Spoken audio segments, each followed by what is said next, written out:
opening here.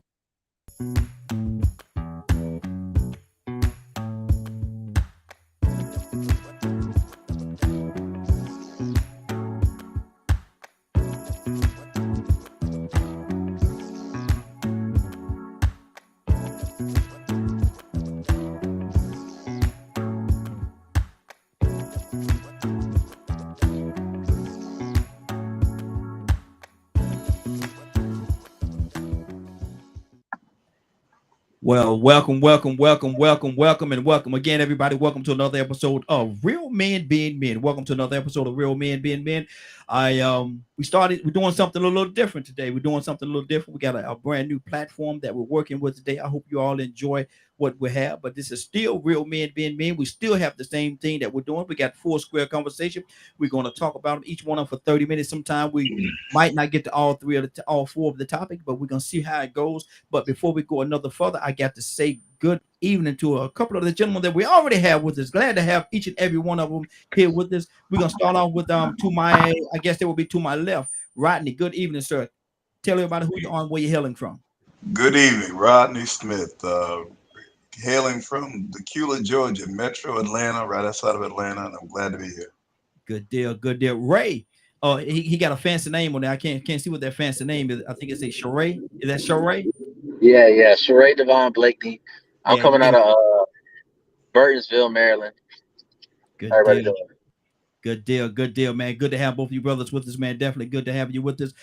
This is four square conversation. We're gonna go ahead and get this thing started, man. And the first topic, it may be a little controversial, but I'm actually gonna start this one off with I'm gonna start it off with Ray because this is something that he had to do. And I don't know, maybe Rodney had to do it as well. I'm not sure, but he'll catch me up to speed on it. But I pledge allegiance to the flag. I pledge allegiance to the flag. Ray, do you pledge allegiance to the flag? Uh, yeah, yes. I Mm. mean, it's kind of you ask a veteran that. So, but yeah, I definitely do. Um, Now, I don't. My allegiance to the flag doesn't circumvent or um go over the my allegiance to myself or Mm-hmm. to Yah first and foremost. That's not. I hope that's not a misconception. Uh, Yes, it's absolutely. it's it's only in comparison to other nations, if that makes sense. If I'm Mm-hmm. pledging allegiance to this nation, that's in regards to any other nation, right? Mm-hmm. It's not. It doesn't go in the matter of faith and religion or self identity or understanding of how I want to ascend and what I want to be in life. It's just in comparison to other nations. My allegiance is with this nation. Mm-hmm. That's good. That's good. And we're gonna go a little deep into this whole conversation, man, about this allegiance thing for the first square that we have, which is the first 30 minutes. But Rodney, let me ask you the question. Same question, brother. Do you pledge allegiance to the flag of the United States of America? What do you say to that? I kind of agree with the brother. It is the best country in the world, and yes, we have to show our allegiance to this flag and to this country. However, as Martin and Malcolm said, it has not lived up to its fullest capacity in terms of Mm-hmm. its treatment of blacks and other minorities and the Indians and so forth. But with that being said, it's a work in progress. And yes, we have to be allegiant to this country because globally it's probably the best thing we have out here. Mm-hmm. However, as the other gentleman said, we have to look at God, family first, and so forth. Your allegiance should be to God and to your conscience and to your family. And Mm-hmm. country falls in there. However, it's not the best relationship, but it's a work in progress. Okay. Ray, I know, man. You are a vet. You are a vet. You are actually went out and you fought for the country and you did so many great things for this country, which is the United States of America. Um, do the United States of America always honor its vets in the right way? Say that a little bit louder for me. Do the United States of America always honor its vets in the right way? Negative. Not a, they don't do it. They don't do well at all. Um, because they don't know how to do it well. If that makes sense. Mm-hmm. Uh, I guess it goes into the psychology of like how to take care of people and nurture people. And unfortunately, this nation ain't got a good rap sheet on that. So I don't, not to knock anybody for how they see things or what they believe, but I will knock you for your expectations. If we see that this country is not good at taking care of people and being even across the playing field, which we are not, then why would we expect them to take care of the people that took care of the country? You know what I'm saying? Wow. So Wow.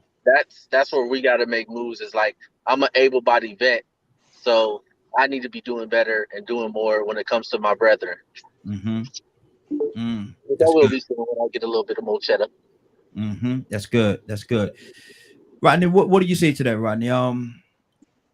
Has America always done well by the very people that has went out there and fought, sacrificed their lives for this country, and they come back to what? Well, I'm I can only, I've never been a vet, but I can speak from the historical aspect for Black folks. When it started with the Revolutionary War, the Spanish-American War, all the wars that ever taken place for Black folks that put their lives on the line to better serve the country, show their allegiance, to show their, and then when they come home to a blank check. All the benefits that they thought they were fighting for was null and void. And I see that in contemporary times where people will go out there, and I really, really, really congratulate the folks that serve and come back whole. The ones that don't, they have to fend for themselves. I have friends that are vets that are physically not doing well at all. And it's very difficult for them to get medical care, for them to get benefits. And if they do get benefits, it's not enough to sustain what they did to get injured. So I think overall, from the historical aspect, for Black folks in the military, yes, have some that serve honorably, did some great things. They got family that, that served 30 years, done well. But I think that the government itself or the military itself doesn't pay what is owed. So Wow. Let's go to we have Charles with us as well. Let me unmute his line there. What's up, brother? What's going on with you, Charles? How you doing, man? Pretty good. We got a new platform that we're working with now. I hope a few people say they're having issues getting in. Now, did y'all have a hard time getting in? I didn't, man. It was just late because I'm Black. You know what I'm saying? Nah, I had to run back with some leave, bro. Oh, but it came up pretty quick though. Seriously. Okay. On this side right here. Got you. And everybody else, there's only said they had they came in, but I got a few people saying they're having a little tough time getting in. They might be having problems because they Black too. You know what I'm saying? They might want a sandwich too. They might not have had their sandwich yet. They might not have had that sandwich. But Charles, we asked you a question. And Charles, if I'm not mistaken, brother, you're a vet too. So let me ask you. Vet, bro. Yes, sir. Now, our topic is this: I pledge allegiance to the flag of the United States of America. Charles, do you do that? Oh yeah. Oh yeah. Okay. Second part of the question: people have gone on and fought for this country, foreign and domestic, and when they do that, do America really honor them in the way that they should when they come back? He ain't gonna let me ask the question. Go ahead, brother. I'm sorry. Because it's weird that you bring this topic up, man, because I actually was talking to this dude today at work about something like this. And I, as a teenager, man, I was like 15, 16, and I was on a MARTA bus. And I heard a conversation of these veterans talking, man. And one Black dude, this is a white dude and a Black dude. The Black dude got on the bus and he looked at the white dude. The white dude had his army fatigue on. Back then, they had all green, olive green. Yeah. There was Vietnam War veterans. So the dude said, "Hey man, you was with so and so unit," and the white dude said, "Yeah, I was with so and so unit. We was here. You know how Vietnam veterans do. Yeah, exactly. They know everything. They know where they've been because they've been through that hell. Excuse my language. Yeah. So the dude said, yeah. The white dude said, yeah. And the Black dude said, well, man, look, y'all saved our lives at this time right here. He said, man, I remember that. He said, so what you been doing? He said, what you been doing? He said, man, I got off the boat in Mobile, Alabama. This is a white boy was saying. Mm-hmm. And they threw garbage and trash at us. Wow. And the black dude said they did the same to us. Mm. I was like, and I'm 15-year-old, something like that. Listen to this. This is what got me so interested in the Vietnam War. And I studied a lot. They treated all them cats like trash coming back, man. Mm-hmm. And you look today around and you see that a veteran, man, you'll see a homeless veteran before you see a homeless you'll see a homeless veteran before you see a homeless how can I say it? Illegal alien. Mm-hmm. You'll see a homeless veteran before you see that. Yeah. Yeah. Wow. You see a homeless veteran before you see a homeless and the color, and color does matter at a time, because these guys, you understand, these veterans was like white and black, and they were talking about the same thing, what happened to them. And the dude and the white boy, the white guy, he worked in sanitation, because I remember this, man. This is like, I'm 53 and I remember this from my teenage years, because this is the white dude worked in sanitation and the black dude was a carpenter. And these were the jobs that they had. And they were complaining. They sat down and they were like talking. And I can't remember the whole conversation, but I remember that part. They were talking about how they weren't treated right. Yeah. Yeah. Isn't that crazy though? Mm-hmm. Mm-hmm. And this is, and that's in the 80s now. Come on. So you got to look, the 80s were only, that wasn't even 15 years from the Vietnam War. Mm-hmm. Right? Yeah. Yeah. So you fast forward it now and you look at cats right now and how they doing or how they're not getting done.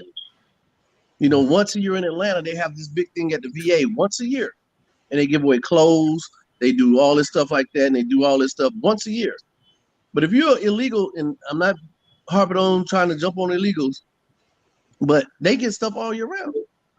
Mm. Veterans do too, but it's just, you got to jump through so many hoops, man. Yeah. Yeah. You Wow. got to jump through hoops, bro. Mm. You really do. Wow. You got to jump through hoops, man, so much, man, that sometimes you'll say, forget it, I don't want it. Mm-hmm. Wow. Wow. We got a few people that's actually come in right now. I want to be able to touch on each and every one of them. Rico, good evening, sir. How you doing this evening? Tell everybody who you are and where you hailing from. I'm Rico Jackson from Anderson, Alabama. How's everybody doing tonight, fellas? Man, you sure you ain't Kojak? I see that lollipop in your mouth there, brother. You got a bald head and everything now. Oh no, I'm trying to figure out what's really going on now. Hey, Rico, we're talking about our first square is I pledge allegiance to the United States of America. Do you pledge allegiance to the United States of America, Rico? Nope. Why not? I'm pledge allegiance to anything. Mm-hmm. Because the only thing I'm loyal to or dedicated to is good and righteousness. And everything about the United States isn't righteous, especially a flag, a piece of cloth. I don't believe in symbolism. Mm-hmm. It's easy to get caught up in symbolism. I believe more in people, in the actions of those people, or the predicaments of those people. But to pledge to allegiance to a flag or to a country, I refuse to do so. And after seeing January 6th and seeing 9/11 and seeing people go to Iraq for weapons of mass destruction, talking to different Vietnam vets, learning about the Gulf of Tonkin.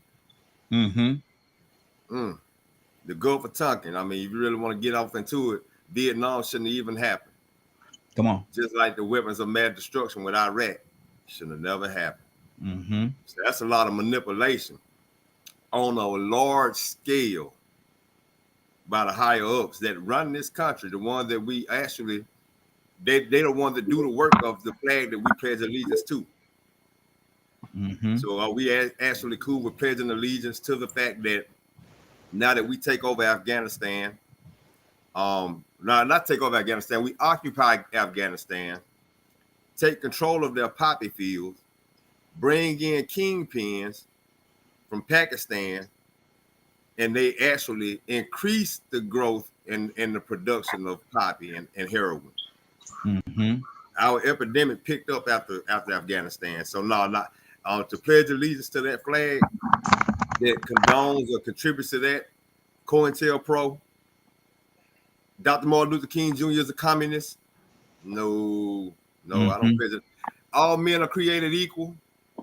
Mm-hmm. Now you got to fight for rights. No, I don't pledge allegiance to a flag that stated that, but then have me to this point, people still fighting for rights, God-given rights, natural rights, or just equal rights under a constitution that supposedly guaranteed that. I don't pledge allegiance to people that lie and said they discovered America and it was people already here. Yeah. Got you.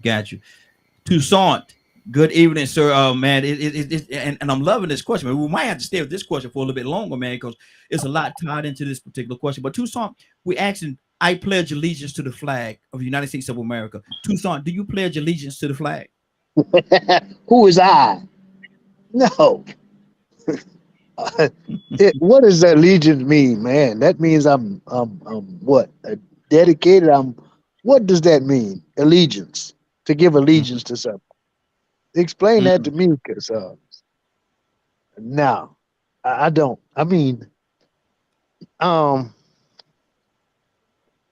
that's kind of a question that I just don't. I'm not American, man. Can you hear me? Yeah, I can hear you. I can hear you. Yes, sir. All you gotta do is ask them, whoever they are. They'll let you know that since I was born, and I born here, that all that whole thing is a lie to me. Now, I served in the military. I pay my taxes, but that flag, I'm going in and out because I'm moving around and I don't know how to set my. Oh, right there. But you know, we put our hand on our chest and we tell that to the republic for which it stands, one nation under God, individual. How in the world you got a pagan nation talking about under God? Under who God? Wow. You mean that dollar bill we worship? So I'm not in on that one. I'll have to bail out. That's good. Leonard, good evening, sir. How you doing this evening? Good evening. How are you, Ryan? Hey, doing good. Leonard, I pledge you, and you're a vet too, Leonard. And I love it because we got people that's actually vets on here that actually went out there and fought and served the country. And then we have people that didn't, like myself. I never served the country. I traveled around with military, but I never served, in that capacity. So, Leonard, I pledge allegiance to the flag. Do you pledge allegiance to the flag of the United States of America, Leonard? No. I mean, it's not a big deal to me. Hold on, Leonard. You a vet, brother. So I don't care. I do things for my own interest. Okay. I joined the military for my own interest. Didn't have anything to do with pledging allegiance or anything like that. So I never got caught. As I told you a long time before, I am not into propaganda and romance. I do things for my own purpose and my own interest usually. Now, if we make a pact to work together, then yes, we work together. But other than that, I don't get carried away by all that propaganda about the United States. Wow. That's good. Don W., I pledge allegiance to, and good evening, sir. How you doing this evening? Hey everybody, man. I'm doing good, man. Sorry, I was a little bit late. No. You good, brother. I pledge allegiance to the flag. Do you pledge allegiance to the flag of the United States of America? I'm gonna have to pass on that question, sir. Okay. For personal reasons, but I appreciate it though. Yeah, I like where it's going. I like Leonard's comment. Yeah, exactly. But I'll have to pass. Okay, good deal. Now, let me go to Rodney. Rodney, what's on your heart right now, brother? I was just interested in listening to these brothers that have served, and they hold I've never served as well, and I hold my sentiments, as I said initially, is that as Malcolm and Martin said that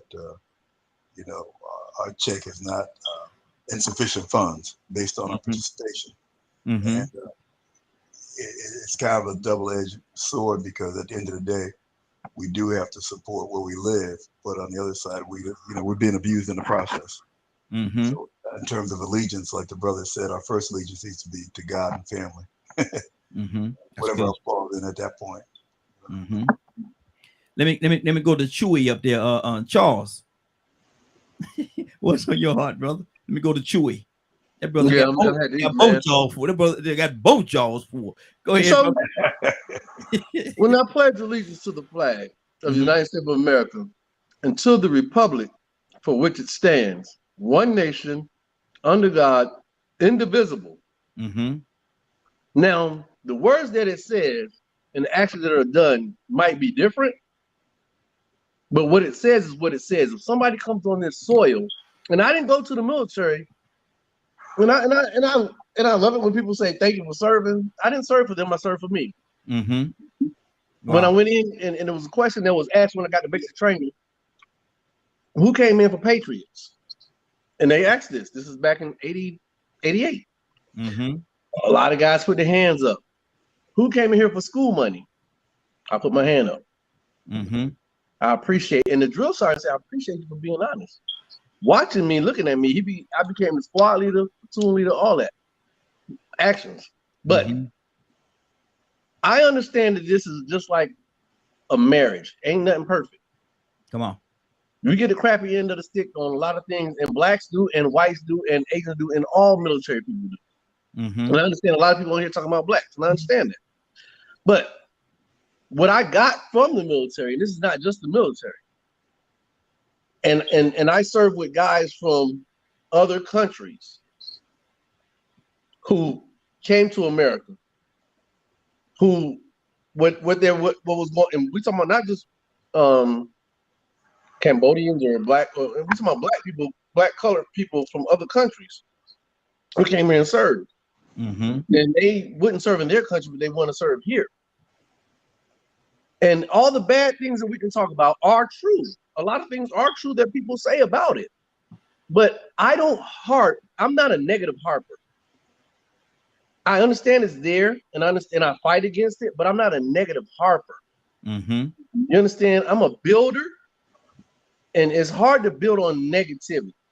Yeah. Yes, a lot of things that people are saying on here is honest and true, but if somebody come on this country, I don't want to really go out somewhere and fight. I don't want to go to Afghanistan and fight. I don't want to go to where they fighting right now. I don't want to do that. But if you come here,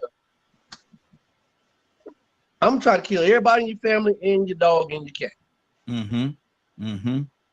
And that's just, and it could be just because I'm protecting my land and my people, and it ain't got nothing to do with the flag. It could be that. Come on. But until the republic for what it stands, I'm Team America like some of these cats are team. It's funny, I'm Team America like y'all Team Dallas Cowboys. You understand? Y'all be Team Dallas Cowboys and Team Hawks and Team America, but you ain't a Team America. But without America, you ain't got that. But I do understand what they're saying about the wrong things that are done because it's true. Yeah. Because you can go to anybody from any country, anywhere in the world, and they're gonna probably say the same thing you're gonna say about their country, about the bad people in their country, about the low down politicians in their country, and it's true. But I know I stand with America, and believe me, man, going into the military was the last thing I wanted to do. A brother asked me, "Man, you going to the military?" I was like, "No, N-word, I ain't got no upper name, Sam." That shit was me. But when that money started, I was like, let me go get this easy money. And I scored high. So I picked the job that I could pick, and I picked the job that I wanted to pick. Air Force came first. Marines came second. Army came next. These are people who came at me. And I was like, I ain't got no upper name, Sam. So when I picked the job, they gave me a video look at what job you want to do. I seen some guys running through the woods. I was like, they getting shot at? So yeah, I said I want that job. So I build on that. So America is not perfect, but it's perfect for me right now. Okay. It's not great, but it's great for me and what you build out of it. Because like I said, I got guys who come from other countries, man, come to this country right now, and they're building $1 million businesses. Mm-hmm. And they're doing this in my face. Mm-hmm. So yeah, we got issues in America, and all we can do is build on it. But I'm not the kind of guy that's gonna sit here and say I'm not pledging allegiance to the land that I was raised on and built on and born on. And if it's just the flag, it's the flag. I get what you're saying, but I'm talking about pledging allegiance to this land.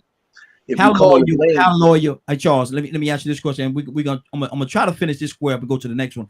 But how loyal have this country been to its citizens? And we're not gonna talk about black, white, orange. Not good. Not real good. Yeah. No, black, white, Chinese. They really haven't. Mm-hmm. They really haven't. It's shameful too. Yeah. Yeah. Wow. But all in all, you can't come here and mess it up without me trying to mess you up. Mm-hmm. But you are right about that, and everybody else who says that are 150% right about that. They haven't been loyal to us. Is that and yeah, man, y'all excuse me, man. I'm the question asker. I gotta ask certain questions, but is that like being loyal to the step parents that abuse you all the time? Is that like being loyal to them? Yeah, that's like because if you say that America have not treated you good, have not been good to you, but yet and still you're gonna defend her. Well, I'm saying America hasn't been good to me the way I want it to be good to me, but it has been good. You never want to settle. Mm-hmm. You understand? That's the whole thing. You don't want to settle like, well, I only get hit twice instead of get 3 times. So you don't want to settle. Yeah. But you got to understand what's going on. Good. You do want to, it's not like all black and white. It's terrible, terrible, terrible. It's terrible and it's good. It's good and it's terrible. Veterans should be treated better than illegal aliens. That's one of my things. Mm-hmm. Wow. Before illegal aliens should get a house, a veteran should get a house. Okay. Let me do this. Let me go. Rico, yeah, I was ready to come to you, brother. What's on your heart, Rico? You know what I'm thinking? Because I agree with what he's saying, but this is the way I would look at it.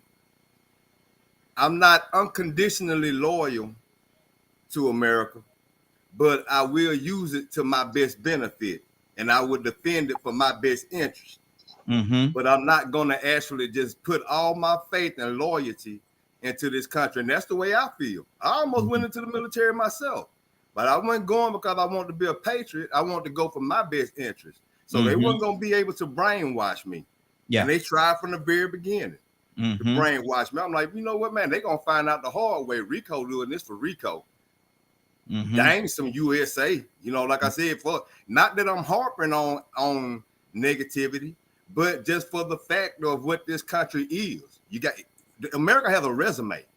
You get what I'm saying? And based on America's resume, I refuse to be the fool that would jump out there and say, you know what, I want to go fight for my country on another, give up a football contract, Patrick Tillman, to go over there and get killed by your own people and then let them feed off your death to get other people to come and fight a war that they shouldn't even be fighting. And then lie.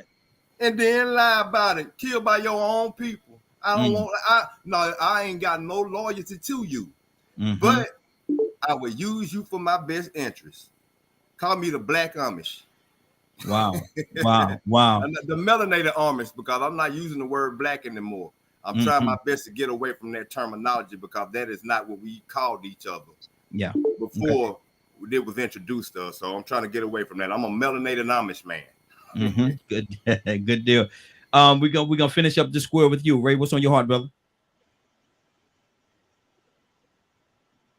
Ray? On the same topic about I pledge allegiance. And how America has treated its citizens. Its citizens, not we're not talking black, white, orange, polka dot, or little stripe. We're talking about its citizens. Has America been good to its citizens? In the long run, no. But I'm not gonna put that blame on no politicians. I'm gonna put the blame on the citizens. The blame on the citizens is because it was structured initially for the citizens to have control. That's why you got the state versus the government, right? So yeah, they doing us dirty because we let them do us dirty. It's that simple. Yeah. Mm-hmm. It's initially structured for states to, like, for an example, Texas. The fact that Texas exists and do what they want and move how they want, so you the rest could do it. Mm-hmm. Mm-hmm. You just got to set it up. So they doing how dirty. how much let me ask you this question, man. I'm trying to get this stuff in inside this. I'm not gonna do it, but I'm gonna try my best. How would it hurt America? How would it hurt America, or would it hurt America at all if Texas and California decided that they wanted to be their own and not be a part of America, and not be a part of America anymore? Go ahead, Ray. I'll come back to you, Badger. How much would it hurt America? Yes, if California, the whole state of California and the whole state of Texas said they want to cede from you don't want to be a part of the United States anymore, would that hurt? Yeah, I mean, I'm gonna keep it short because I'm an intelligence analyst, so I've already did studies on this. Mm-hmm. But it would be severe. Yes. The detriment will be severe. And I mean, not Mm-hmm. not as much as California, as Mm-hmm. far as just access points and choke points that they will provide. But if Mm-hmm. Texas decided to succeed, it's not the issue of like them causing a detriment to the economy. Mm-hmm. It'd be an issue as far as them becoming who are they gonna plus up? Mm-hmm. Mm-hmm. They not about to be Texas by themselves. Yeah. You understand that? They'll be Mm-hmm. Texas with an allegiance with this country. Yeah. This country. Mm-hmm. That's the issue. Exactly. Wow. Badge, you wanted to say something? And good evening, brother. How you doing? Good evening. Tell everybody Well, who you up. I live in Northeast Texas. Go ahead, brother. The most egocentric, lot of words I can't say on the radio show state. Mm-hmm. I'm actually I mean, I met my wife in Texas. That's the only good thing I can say about it. Now, as far as succeeding from the United States, Texas gave that right away. Matter of fact, I think it was in the 90s, they actually passed a thing saying that Texas gives away any possibility of succeeding from the United States. Mm-hmm. But I am a firm, through all the bills I have to deal with here, through the politics, through the nonsense, having to be a health advocate for mental disorders and things like that, like autism and whatever. The healthcare system sucks. In a nutshell, if you ain't making a good bit of money, don't move to this state. Mm-hmm. It's absolutely wild. So, however, if they did leave the United States, if the rest of the United States, actually, I think it would be a good thing, because then the rest of the states could actually focus on going green, because all the oil belongs to Texas anyway. Wow. So Texas is the testing grounds for the folks in power. Mm-hmm. What can we throw in their schools and do all this and this that the American population will pretty much let us get away with? Well, let's test Texas first. Oh, it works in Texas. It'll probably work anywhere else in America. Mm-hmm. I know one of the things, and we got to move on, go to our next square. But I know one of the things that is big here in Georgia, pretty much throughout the United States of America, is the school systems. A lot of things it goes through Texas first, for whatever reason. But let's move on to our next square. And Don, we're gonna start this square off with you, brother. You with me? Don W. Yeah. What's up? Okay. What is more powerful? And this is everybody. Everybody have to have their own mindset on this, and I'm asking everybody from their own intellect, from where they're from, and their experiences. But what is more powerful, your brawn or your pen? Your muscle or your pen? Your pen? You mean as it pertains to being able to put together thought and write something that has an impactful. Yes. Okay. If somebody is coming against you, what is the best way? What is your best defense? Your brawn being able to stop them, or your pen? What is your best line of defense? I don't know. I'm a horrible writer. So I'm gonna say my brawn. I'm willing to protect what's mine, and I'm willing to go to bat for it. I have this can-do attitude. So, for me, there's nothing that I can't do with my hands. There's nothing that I can't do around the way. That's just kind of how I was raised. I will say my pen is deadly, and I have to use it a lot, but it's not something that I really I gravitate to all the time. You know what I mean? So at work, yes, but the pen is under the pressure of who's in charge. There's a lot of politics at work. So you concoct emails, but eventually it boils down to how influential are you. So I'm 33 right now. So I haven't got into so much of those endeavors.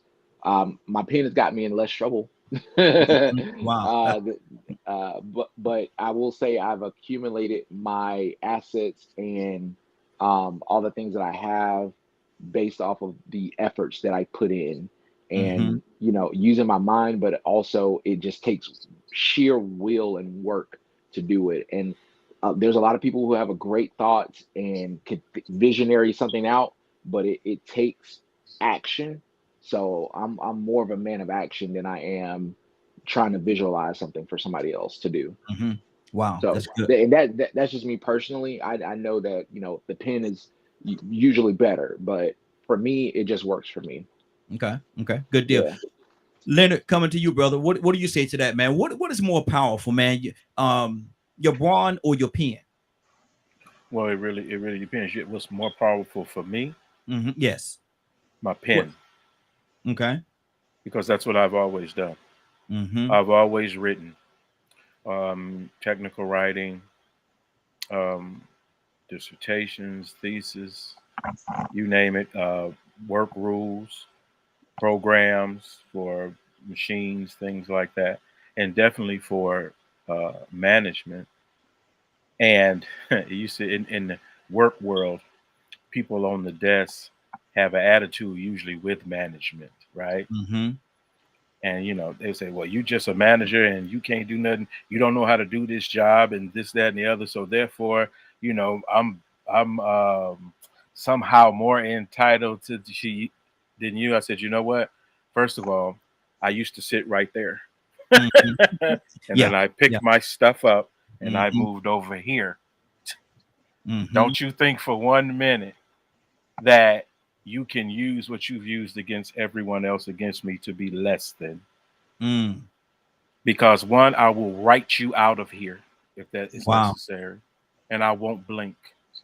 I can do more in 1 day with my pen than you have done in 20 years in this office. Wow. Think about it. This company that you love so much or whatever would tell me just because you got sick today to start writing your behind out of here. So, I always have to make it really clear with people when it comes to certain things about power and authority and how one, you think you so much, but you're not. You can be here 25 years and a guy graduate from college can sit right in his desk and end your career. Wow. Just like that. So be very careful about, trying to insult people and things like this. You know how some people, the military people understand it.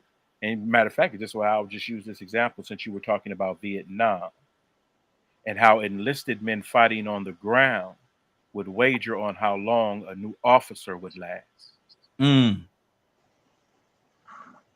Or how one officers came out of school. They hadn't been fighting. They hadn't been leading. They just got an assignment because they was an officer, and now they got to go onto the battlefield. Okay, so that's we have to learn where and when to pick a fight. Yeah. people have to work together. You have to bring what you have to the table and what I have to bring to the table, because somebody put us together to work together to be successful, not to fail. Absolutely. Let me go to Charles. What is mightier, your brawn or your pen? I think it's equal, man. I on me, man, because like Leonard was saying, and the brother before him, man, I can write and make your head spin. But I can put these things on you too to make your head spin. You know, so you know what I'm saying. Okay, Charles, let me ask you this. Hold on, Charles. Let me ask you this question. And I know where you're going with this, but my thing is this: which one would last longer? Which one would last longer? What you write on that paper with that pen, or that beat down with your fist? Oh, the pen, man, because you get out of hospital in a couple months. That pen gonna affect you for a long time. I think the pen and I think what I write down, and I have the ability, and I thank God that I have the ability to put words together and to deal with people in the fashion exactly how Leonard was saying. When you had people want to act a certain way, right? While you at work, and think that you haven't been there already. You know, I mean, he pretty much like word for word, man. That is like been through it, done that. Even in the military, same thing. So if I can put words together and being a person who's been in charge before, and being a person who's been not in charge, I can put words together, man. I can close companies down. Yeah. You understand? That'll affect Ryan, more than just one person. You get what I'm saying? Yeah. So I can close a company down, man, with words, because thank God that I've got that education and not just from school, but from the people that I've been around and the leadership that I've been around, to take what that leadership has taught me and to use it in my leadership ability. And then the worst case scenario, if you act wrong, you catch it right. No, Raheem, yes. If I may interject, like that pen kind of coincides with and the bronze doesn't necessarily just mean straight up muscle.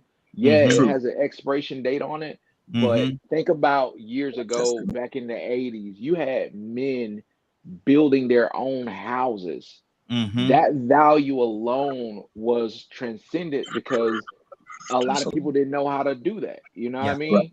So yes, your words are king in today's economy, but just the being able to have the ability, one, to fix your car, to do work on your house and construct and build, those tools are essential. You know what I mean? Like, so it goes past just going toe to toe. I'm saying it from a standpoint. There are people who can build the things that you are trying to obtain with your pen, and sometimes it's quicker.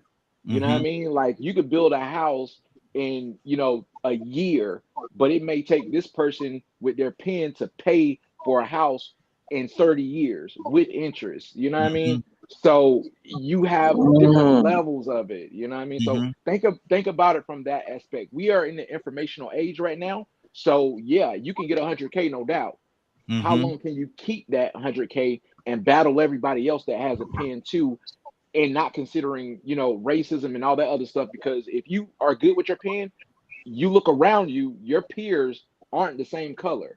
Your peers are more this than that, and they're all you got a target on your back because you're the only one that shade with a pen that makes them feel inferior. So at that point, you got to take that into consideration.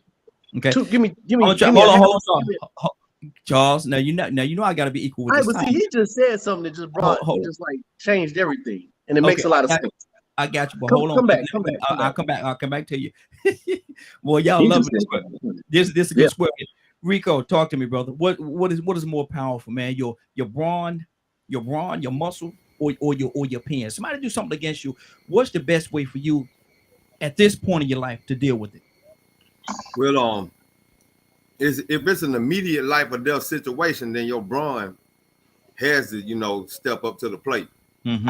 But now, if it's a situation where you have a time to meditate or plan or think or plot, then the pen is always mightier than the sword. Mm-hmm. You know, and then I think about the term brains before brawn. Mm-hmm.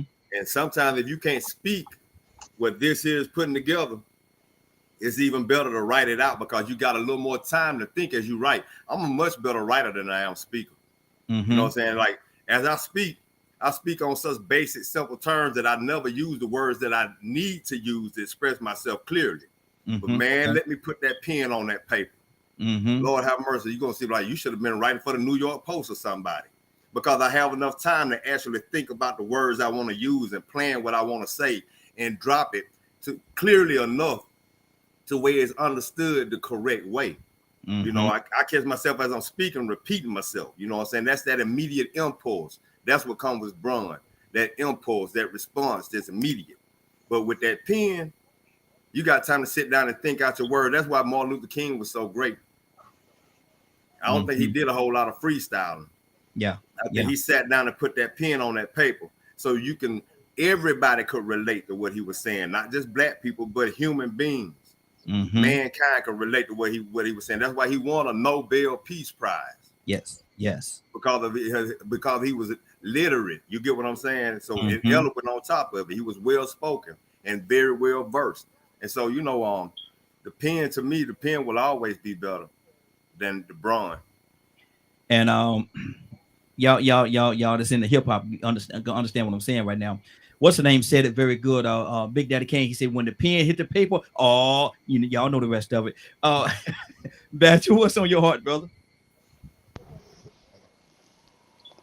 You know, if you would have asked me this question 7 years ago, I would have said my bronze. Mm-hmm. Then God had a sense of humor and took most of my bronze away. Mm-hmm. Now, I learned there's different types of pens. We have a pen that you can write on paper. You got sign language, body language.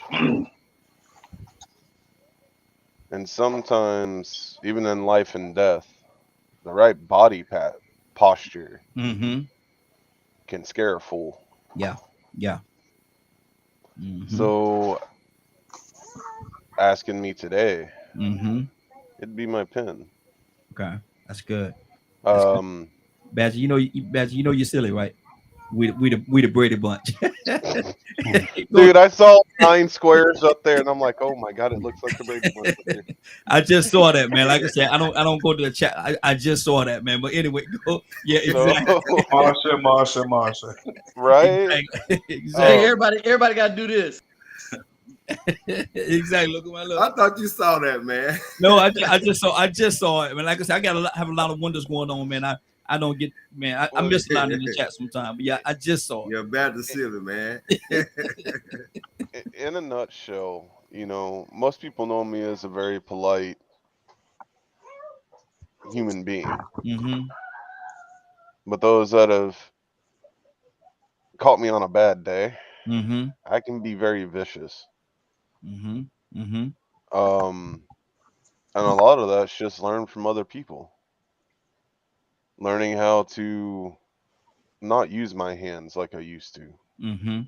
Yeah. You know, because I couldn't hit a manager when I worked. Mm-hmm. But I could use words to make them back off in a heartbeat. So, now don't get me wrong, I can't write an essay. That'll never happen. My grammar's horrible. Mm-hmm. But I can make a poem that's going to make you think for years. There you go. Mm-hmm. So, philosophical ideology. That's my thing. Mm-hmm. Throw in the spiritual that you know me to have, and then you throw in all of my life experiences. Mm-hmm. All I can say in this situation is sometimes I hope people that are listening, you know, bronze is one thing and a pen's another. Yeah. And exactly. You can handle every situation with a pen. Mm-hmm. You can only handle certain ones with Braun. Absolutely. Let me see, Leonard. What do you say to that, brother? Oh no, I think I touched Leonard already. Who haven't I touched yet? Toussaint, you there? Yeah. What is mightier, the brawn or the pen? You ever heard of pencil whipping? Oh Lord. I done got too old. To fight. Oh Lord. I'm thinking all the time. And especially in the corporate world, and I know that everybody has to answer to somebody. Mm-hmm. And in the corporate world, they play games on emails. Mm-hmm. And sometimes they call themselves, you know what all caps mean? That means that they call themselves scalding you. Yeah. And so I respond, I never did like big words. Mm-hmm. So you know where I'm at when I say that. And then I just feel like, 30, 40 years ago, maybe I probably put up a good fight, but I done got too old for that, man. Let me pull a pen out, get me Google and give me, see, I'm thinking now. So if I have to put something together right quick, boy, I can copy and I can paste and I can, get this from over here, get this over here, and put my words together. If I don't know how to spell it, I'll press this button here, and my fingers just be going like this, and me and my pen whoop you to death. Mm-hmm. And then not only that, then I got the word, and I'm just saying for me. Mm-hmm. And when you hear write the vision, make it plain, so those that read it may run. You'll be surprised how much you can do with a little bit of old thought. Put it on paper. Because one thing about that paper, there's a trail you can leave behind. Wow. Ray, talk to me, brother. What is more powerful, man, the brawn or the pen? So for me, I separate this into like mental and physical. For me, it's definitely the mental aspect is more, I wouldn't say powerful, I say more effective, because that's how you need to apply it in the situation. Brawn or the physical is always going to be more powerful. The military teaches intelligence. They teach us intelligence drives operations. So that's the thought and the idea drives the physical aspect of it at every single point in time. The more you think and the more you plan, the better the physical will turn out. So that's how I see everything, right? Like, beat it or may, I might have a good idea, like Don was saying. Good idea is great, but that physical aspect it's not going to matter until it's manifested physically. So, like I said, more effective. I'm more effective with my pen. Definitely, I can talk you out the language that you speak right now, make you think that it's the worst thing in the world. But on the flip side, I could also shoot you in the back of the head and you never know who did it. So more powerful, more dangerous. I think physical. I go with physical because violence of action beats everything, regardless of what anyone wants to argue in this conversation. War has been there the longest, and that's violence of action. That's intelligence driving operations. But haven't the pen ended wars though, or stopped wars? Which one? I'm just asking. I'm a question asker, brother. I'm gonna challenge that question with the question. Which one? Anyone can. I want anyone to say a war, and I promise you, I can counter it that it didn't stop it. No pen has ever stopped a physical war. The pen has funded every war. That's not stopping it. That's a misconception. Go ahead, brother. Make your point. Like I said, like pen, because I'm pretty sure everyone thinking legislature and so on and so forth, that ultimately has nothing to do with it. Idealism. Now, if we're talking broader spectrum and going mental, it says ideology and all of that, that can maybe have stopped a war. But nah, it's not just a one-sided thing. So like violence of action. So hold on, Ray, hold on, because I want to catch Rodney before I go to the next square. I intentionally kept him for last. I wanted him to absorb. I knew he's gonna have something to feed us. But my thing is right here. You're telling me that throughout the history of time, there has never been a situation, and you help me understand this. There has never been a situation where two sides that was at war have never come together, sit down, and wrote some things out, and and the war ceased to exist. No, that's not how war works. War doesn't stop. Y'all act like it's this is confusing. Like you act like you get to take that mask off and put it down. She just changed her face. Mm-hmm. That's how you gotta see it. She just changes her facial expression. Mm-hmm. I'm warring with you because I'm smiling right now, right? Mm-hmm. And you say something, I say something. Now we both straight face. That's just a change of the face. It's still war. And violence aspect is taken out of it, but it is still war. Mm-hmm. Put this on it. They signed the treaty for slavery to be over, but there's still a debate of slavery and racism in America. Exactly. So you could write it off, but it's still gonna exist. Mm-hmm. So it just changes faces. It doesn't stop. Okay. My thing is, again, I'm gonna say I'm the question asker, man, but I understand what y'all are saying, but at the same time, I still think that there has been no stretching allowed there, right? No stretching allowed there, brother. But my thing is, it's hard for me to understand it, or hard for me to grasp the fact that a pen has never throughout the history of time ended a war. None of them. Rodney, what's on your heart, brother?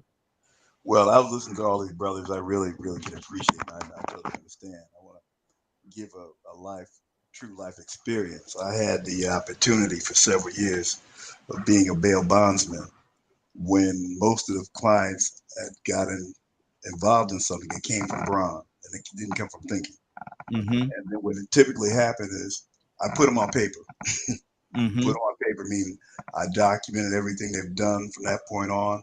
So when they missed their court date or whatever, I've had a case in my hand. And then when they violated, that's when the brawn came back. Mm-hmm. But getting back to the original point, as a manager of people, you do have to document everything. I'm a strong believer in emails, strong believer in notes. I'm a strong believer in documenting everything. Mm-hmm. Because I tell people, I said that your email is your best friend. It's time-stamped and sensitive. So at that point, you've created a legal document. So when I put my files together and I tell my employee, today's your last day, I've got it in writing. So, and then they know when like someone said earlier about the body language, I'm very serious about what I do.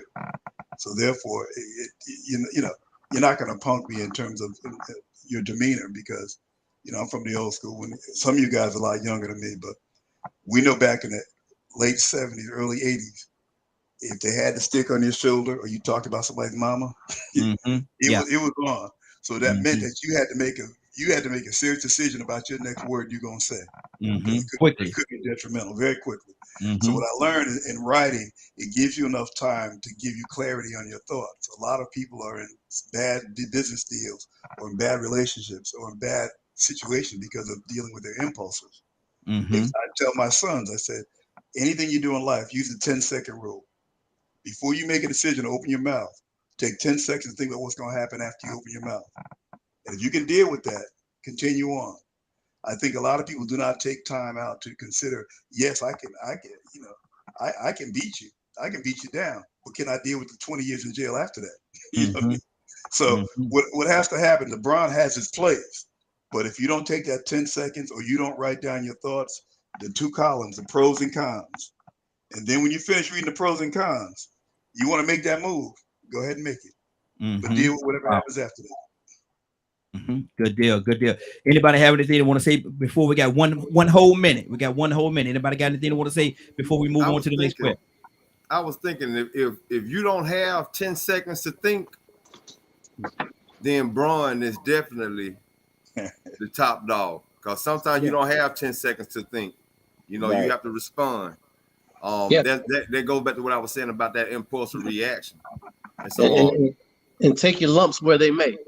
Exactly. Exactly. And then on top of it, I agree with what Ray was saying, because if you think about it, when you think about Nagasaki and Hiroshima, those bombs, there was no pen and play nowhere there. That ended because of the destruction. That it was like bullying. I put it to you this way: you can put anything on pen and paper if you want to, but if somebody has enough muscle and they don't want to abide by that agreement, they'll just step on your toes. I think that's what Ray is sort of saying. Yeah.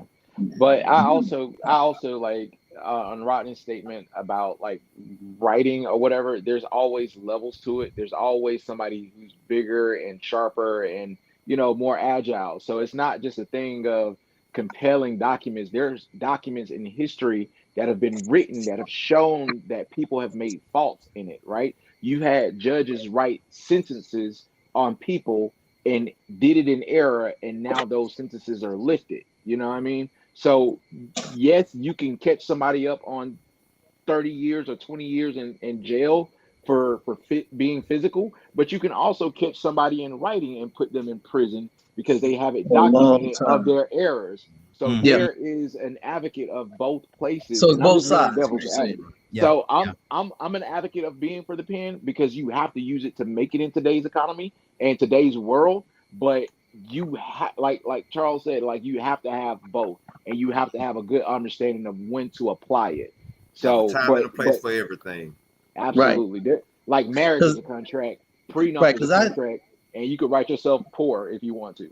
Because I knew for a fact, Raheem, when I hit my 40s, late 40s, and I got a son that's hard-headed and want to try me all the time, that I won't be able to write them up.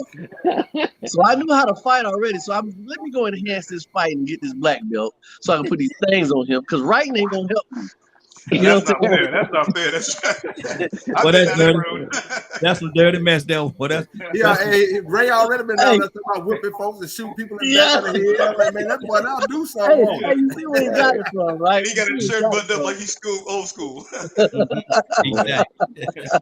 You see where he got it from. You're the most dangerous one out here. Exactly. Let me we're gonna go to our next square. We're gonna go to our next square. That was good, fellas. I definitely appreciated that one right there. That was real good. But now we're gonna go to the next one. And Rico, we're gonna start it off with you, man. And this question right here is a person's perspective and how they view it, because there's certainly no right or wrong answer to this particular question. But effectively, who was a better father, Heathcliff Huxtable or James Evans? Man. I gotta go with Heathcliff, man, because he got his education and put his family in a better environment and was able to provide better where James struggled. I'm guessing that James came up in a hard time. He might not have had really the options that Heathcliff had. But you know, just for the fact that the children were able to be provided for and have the education and some of the other tools necessary afforded that JJ them didn't have. JJ them struggle. Yeah. They struggle, man. I mean, you know, so I think in that sense, you know, I think that gives Bill Heathcliff the edge. Wow. Rodney, what do you say to this, brother? Who was effectively, who was a better father, Heathcliff Huxtable or James Evans? I like the brother's comments, but I want to think that Evans probably was the better father, because with all the disappointments in life, the downturns, the opportunities to run and do his own thing, he stayed in there and became a mentor even when he had nothing to work with. He was a father image, and because a lot of times it's not about the tangible stuff. You know, manhood is built with the intangible stuff, the role model examples. You know, it's easy to do well when you got a lot of money. You know what I mean? Yeah. When you hang in there with your wife, be faithful, raise your children, and you've got barely 2 nickels to rub together, you trying to get gas money to go to work, and you come home with a smile, and you got that piece of chicken in your hand and say, baby, go fry this up. And they sit around the table drinking that red Kool-Aid, you know. that for me is now hold on right now. I I listened to David Duke love for a second. I'm like, man, this David Duke, what he doing on the stereotypes? He said red Kool-Aid, but he told the truth, man. Yeah. Man, listen, I just want to ask one question. What flavor is red Kool-Aid, man? It's cherry. It's cherry strawberry mixed. Good deal. Leonard, turn your video on, brother. Where you at? Something's wrong with the camera. Okay. Who's effectively now? Who was more effective as a father? Was it Heathcliff Huxtable or was it James Evans? Well, Heathcliff Huxtable, without a doubt. Wow. Effective at doing what? At being a father. What? At being a father. What in terms of what? At being a father, brother. At being that what we look at in our generation as what a father should be. Is it Heathcliff Huxtable? Was he more effective in that role, or was it James Evans? Oh, Heathcliff Huxtable was. Why you say? Give me some. Make your point. Well, first of all, James Evans had a lot of personal and psychological issues. He loved his family, but his ego was often in front of his decisions in the way he behaved. So there was a lot of things that could have gone different had he had an education, had he supported his wife, who would always try to mention things to make things better for the family. James, like I said, he loved his family. That's fine. Yes, absolutely. That was no issue. But as effective parenting, when you look at it, you have to look at what the Huxtables accomplished and what the Evans accomplished. So when you talk about effective at doing what? Let me. Sometimes, and I understand what you're saying, and I'm certainly not going to say you're wrong because that's your opinion, and you have your right to your opinion and how you feel about it. But my thing is, are we equating this thing on material? Because what I'm No, it's on success. It's based on success. What is this? How does one success is to be able to manipulate your environment instead of having your environment manipulate you. And James didn't do that. Controlling your destiny. James didn't do that. No. Wow. No. Because one, I don't care who you are. At that point in time, if you was living where he was living, your objection should have been, as it always, I believe, used to be on the show, to get out of the project. And they tried, brother. They tried. However, but they were not successful. And that is the issue, is they were struggling. Even the song was about struggling. It was a fight every day. They lived in a situation where was it because of a lack of an effort? Was it because were they not able to make it because of a lack of an effort? He put the work in, man. He did. But how smart is it to believe that you can work a minimum wage job and feed the family and then welcome people in to live with you in the projects as well? I've heard him say several times, and I'm not. Again, I'm just a question asking. I like to deal with both sides of the coin. You messy. But go ahead. But my thing is this right here. It wasn't because of a lack of effort. It wasn't because of a lack of an effort at all. And he said, well, it was not. It did not meet. He had to deal with the hand that he's dealt, man. Sometimes sometimes if you don't meet, you just don't meet, and that's the problem. You have to the question. You have to come up with a better way of doing things, and James was not able to do that. That's so easy to say, though, man. James never saw a opening until he got an opportunity. Man, we might have to stay.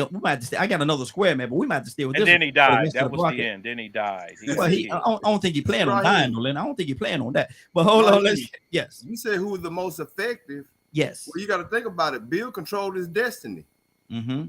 Bill was his own boss, pretty much. You know what I'm saying? So he was able to be. I mean, he was able to show them how to be their own boss. But James' destiny was controlled by the people that he worked for.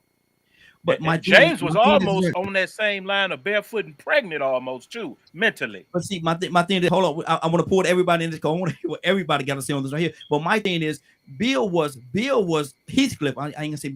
Bill was actually given a better hand. He started off in a better situation. He started off in a better place. So sometimes you got to run the race. You got to run the race that you're in, man. And so Bill, you look at his parents, and then his parents was very successful. So maybe that was a part of him being as successful financially as he was. James wasn't given that.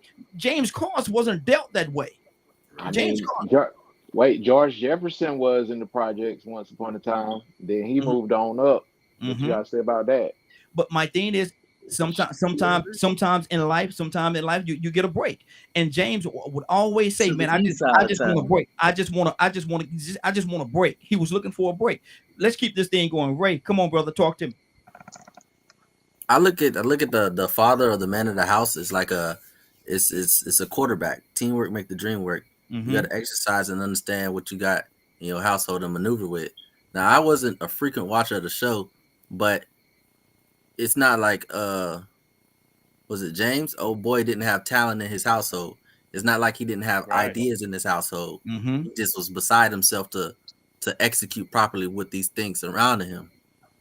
So that's the big part. And another thing is you're not defined by your hurdles or your obstacles put in front of you. You're defined by what you do with those obstacles and hurdles.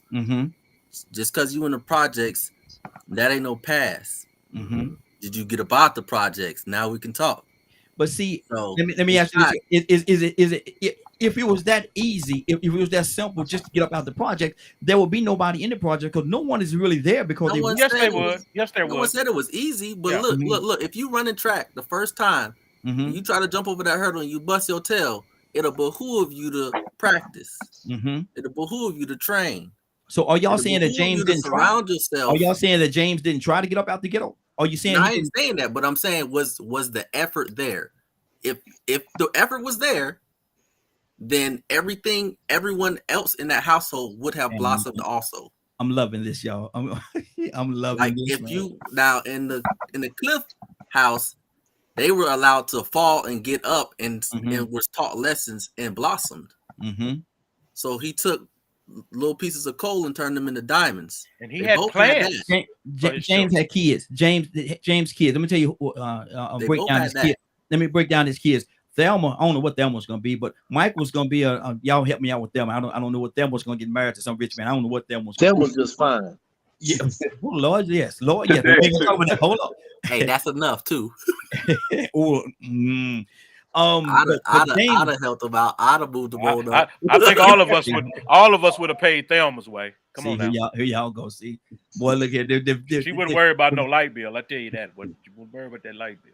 Lord, you look, boy. We took a quick left turn. Boy, I already did say Thelma, and everybody take a good left there. Everybody just lose what they're talking about. You started. Michael was gonna be an attorney. That's what JJ was an artist, and he was gonna use his art to get him out. They had things. James was just struggling, and my thing was he fought because he didn't want his wife to have to work.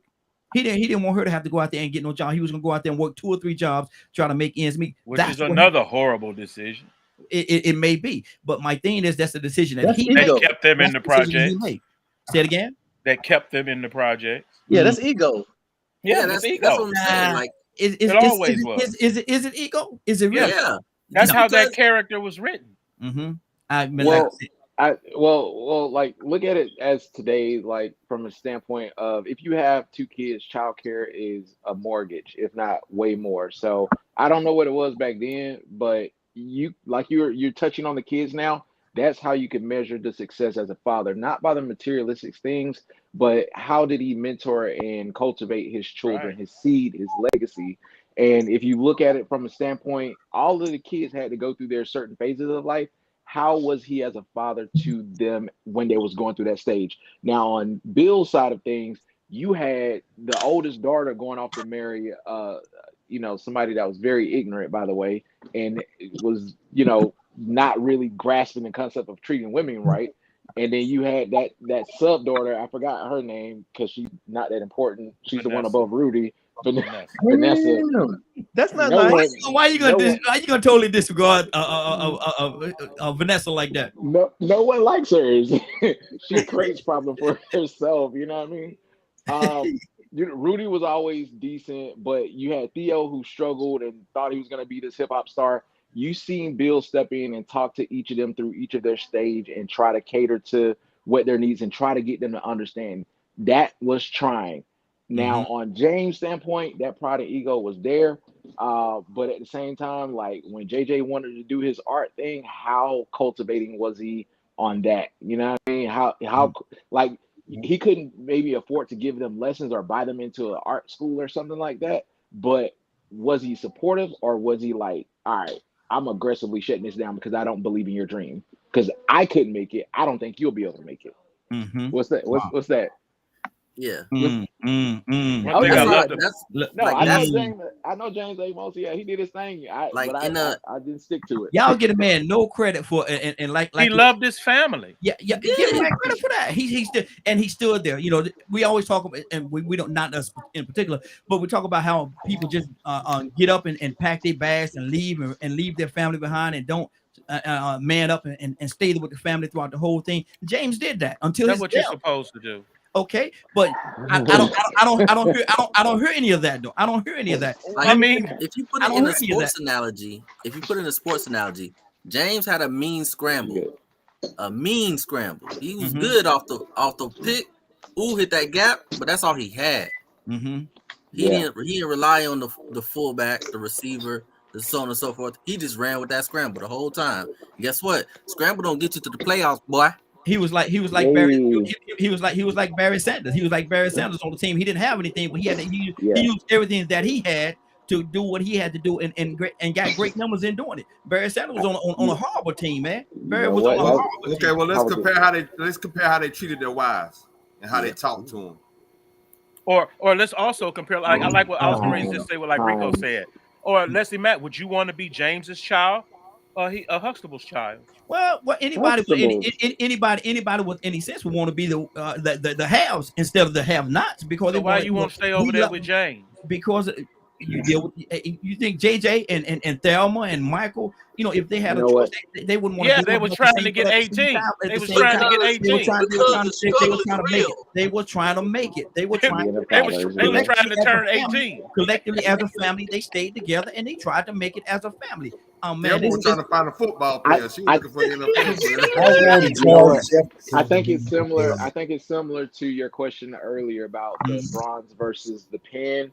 I think it's great on both ends. You got to take the best of both worlds and merge them together. For the listeners out there, you're going to need some of those qualities from Bill. You're going to need some of those qualities from James. Sometimes it takes that tough love, and James gave that well. Okay. But Bill always approached it soft. Okay, let me go.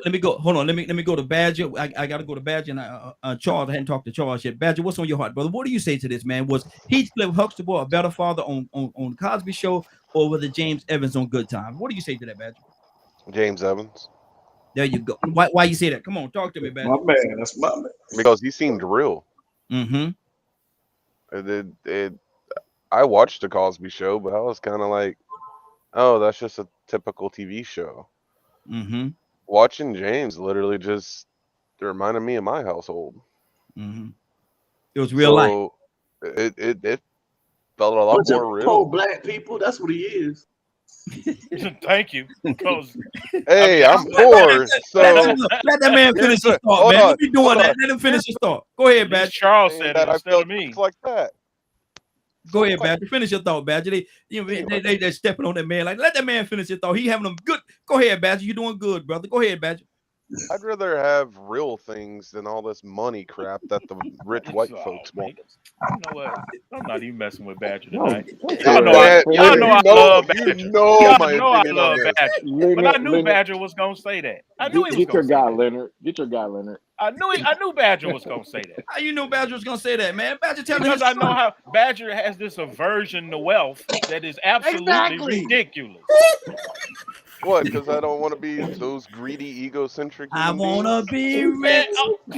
Yeah, I want to be rich. Hold on for a minute. Let me go. I need my eardrums, Raheem. I got to hold on, Badger. We was on the same team a minute ago. Now, don't go flipping on me now. Me and you doing good. Oh, man, he's so happy you said that. He's so happy. Boy, Raheem's so happy. He's so happy you on right now, Badger. Look at that. That's my dude, man. That's my dude, Badger. That's my dude right there. Badger, you dig it. Look at this dude. He putting George up the boat. I would like to commend Rico as well, because Rico will usually hang out with y'all. But you know what, Rico, y'all can't even get Rico pulled into that. Rico know that George Jefferson. Yeah, me putting George Jefferson. Man, get George Jefferson down, man. My thing is just right here. Rico like know that James Evans like the broke dude, Jesus. man. Y'all like broke Jesus. Y'all don't like cattle on 1,000 hills Jesus. Y'all like broke Jesus. Sandals and t-shirt Jesus. And man, what's wrong with sandals? Hold on. Hold on. Tucson, talk to me, Tucson. Make this thing. Hold on, Badger. Moving on up to the east side. We finally got a George Jefferson ain't even in this. George Jefferson ain't even in this, man. Cut him off, man. Hey, you mentioned project. You said project. Why don't we just travel on over to Bel Air? Hey man, let me say something. Hold on, everybody. Hold on. Let's go to hold on, everybody. Let's go to Tucson. Then Charles will come to you. Tucson, what's up? Okay. I'm just saying, George Jefferson had both sides of the table. He was a poor man. We're not talking about George Jefferson. Hey, you asked me. No, I asked you about Heathcliff. I asked you about Heathcliff Huxtable or James Evans. What George Jefferson came from? Part of your show. What did George Jefferson stick with? What George Jefferson got to do with this? Go ahead, Tucson. Y'all talking about good. Go ahead, y'all man. talking about good fathers. Okay, go ahead, man. We're gonna bring the guy from what's the name on here to Life Matter, Family Matter. We're gonna bring him in. Yeah, we're gonna bring all of them. We're just gonna bring who we want to bring into the conversation. Go ahead, brother. Just bring who you want to bring. Okay. James Jefferson was a good dad. Next, we're gonna see Fred Sanford too, right? We're gonna bring him into the conversation too. Might as well bring him on into the conversation. Philip Drummond. You fish-eyed fool. You fish-eyed fool. Just bring who you want to bring into the conversation. Wait, no matter what we're talking about. Go ahead, Tucson. Hey, bring your Fred, own people. Fred was better than James because he had a house. Lord Jesus. Go Tucson. Go ahead, brother. Well, how can I be a part of this conversation? Go ahead, brother. You got to talk about Mr. Who is it? Good Times and George and who? Good Times and Cosby Show. Cosby Show was a figment of your imagination. He was, ain't nobody live like that. The Huxtables. You know what? I'm about to be mad with Tucson too. Yeah, and gone somewhere. But James was a real dad. Come on, Tucson. He knew the struggle and he fought for it till he died. Yeah, he died to his last breath. Yes, he did. But But George Jefferson. Yeah, that's his show. That's his show right there. That's his show right there. George Jefferson. That's his show. That dude went right back to the Jefferson. I just watched it yesterday, Tucson. I just watched it yesterday. Charles, wait a minute. And I'm gonna shut up. I'm gonna say no, you ain't. No, you ain't. Wait. Damn. Oh Lord, where is this mute button? Rico, what is wrong with this dude, man? What's man? Charles, come on, Charles, collect yourself, brother. How about Uncle Phil? Hey man, no. See, man, collect yourself, man. Keep him off. Look at Rodney up there, man. Rodney disappointed, man. Look, this ain't normal, Rodney. But let me tell you something, man. This ain't normal. Exactly. I was actually in the middle until Tucson and Badger said, "Don't nobody live like that." Mm-hmm. Thank you, Come Chuck. on, man. Why I called you Chuck. Hey, hold on. No, listen. There are people who live like that. Thank man. you. You might not want to Many accept people or believe it, but there are black families who live like that. Very successful. And that's why I was so. That's one reason why I was so. The show was so successful because there are black people who live like that. I think. What happened to your volume? Something happened to your volume, there, Charles. Your volume did something funky on. Fix your mic before you say anything. Okay. That's that Sadiddy volume right there. That's that Cosby volume. Didn't his kid go like Howard, or he went to Howard or something? Who that? Yeah. Not James. James' kid didn't go no college. Mm-hmm. He ain't had no college fund set up or nothing. Mm-hmm. So how y'all go down on the Huxtable guy, man? Mm-hmm. Like this? I mean, everybody don't get college funds or something, but all right, Charles, what house you want to live in? Shoot, I want to live over there with Bill. I don't care if he drug women. I mean, I'm sorry, that's a whole different thing.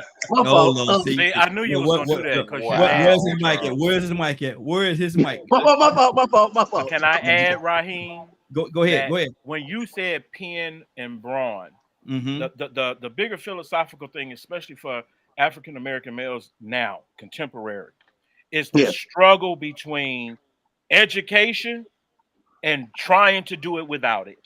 Mm-hmm. Everybody don't need to get everybody don't need to go. School ain't for everybody. School can't do this in school. But you know what? It's the best deal in the world when everything else does not work. What, so education? If your music career don't take off, if your great imaginations of being an artist don't take off, if you have an education, you still can build that, which allows you the freedom to do that other thing. But you can work a job that you don't like for 4 or 5 years and make enough money to fund your dream. But you hold on. Somebody said this is pre-Way Out Wednesday. I don't know who said that, but somebody said right. But Leonard, you skip when you say education and no education. Are we putting a trade as an education? Yes. A trade is an education. Yeah. All right, cool. I got you. Because I was thinking like when you say some people say 4-year college ain't for everybody, but trade school is. Right. Like that's any less work. My son just realized son just had to live with that reality. Yeah. You went to Georgia State, you didn't have the discipline to do well. So then regular school ain't for you. So now you're going to go to a vocational advanced school and pay this money. But you couldn't succeed at the free. So now you're sitting there with nothing in your hand. Leonard, I want to add something. I was born and raised in Stamford, Connecticut, right next to Greenwich, Connecticut, one of the richest cities in the country. No, it was. I've dealt with affluent Black families that look like the Huxtable. I hung out with Michael Mingo's son, who's actually the first Black advertising company that had the Coca-Cola and Kentucky Fried Chicken commercials back in the 70s. I've worked and lived with people. The first vice president of Equitable Life at downtown Atlanta. He commuted back and forth from Connecticut. So I hung out at Jackie Robinson's house when he was alive. So I've seen that side of the fence, and those children didn't turn out any better than the folks on the South Side. All right, because the money did not cohesify the family. Yeah, I've been on the South End where single parent mothers, their kids have gone on to college and did great things. They had they did what they had to do, and I also saw where the families like the Huxtables, they come down to Spelman and get turned out at Magic City. So I mean, what's Magic City? What's that? Well, cut it out, man. You know what Magic City is. oh, Negro, you know what Magic City is. That's for them ballers. You can go to the Blue Flame. The point I'm trying to make, Leonard, the point I'm trying to make to you, yes, you're absolutely right. The fathers give you the head start. They give you the ball. But if you don't run with it, no matter what happens, you stuck. Yeah, so right. Your economic background is only a helpmate for you to be successful. Because again, I've got some friends that have the families well off today. Their kids are bums. You know what I mean? So wow. Well, that's and also hold on. Let me put. Hold on. Stay right there for just 1 second for me, Leonard. Ray, what's on your heart, brother? I was getting ready to say that. So, could you go over what we're talking about again? Sorry, my homie called me. Your homie call you. You tell your homie. Sorry about you, man. But this, hey, look. Hold on. This guy is an example right here. Sheree is an example. Everyone's call. You got to be there. Okay. He's a Huxtable kid. Who was more effective? Who was more effective as a father? Was it James Evans from Good Times, or was it Heathcliff Huxtable from the Cosby Show? Tell me your reasons why. We still on this? It was Heathcliff. Why? Tell me why you say Heathcliff? Because he had a little more money. No, like you didn't get the football analogy. I got that. Mass scramble, but he didn't pass it. Watch it. Did you get the mass scramble because he didn't pass it? Did you get the Barry Sanders analogy? Okay, Barry Sanders was decent, but how many rings he got? Decent. Oh my God! See you. Stop using football because he went to college to play. He a legend. I'm not taking that from him. You say decent? You say Barry Sanders was decent? First of all, we talk about quarterbacks, not any other position. If we talk about football, you brought football into the thing. You didn't necessarily say quarterback. But my thing is, watch that. Hold on. Do you know what football is? Ray, hold on for a second. Ray, hold on for a second. Watch this. And I know Rico love football. Was Barry Sanders decent? Come on now. See, and see, Ray, I know Ray, that's your dude right there, man. I mean, you know, man. So you play against each other. Hold on.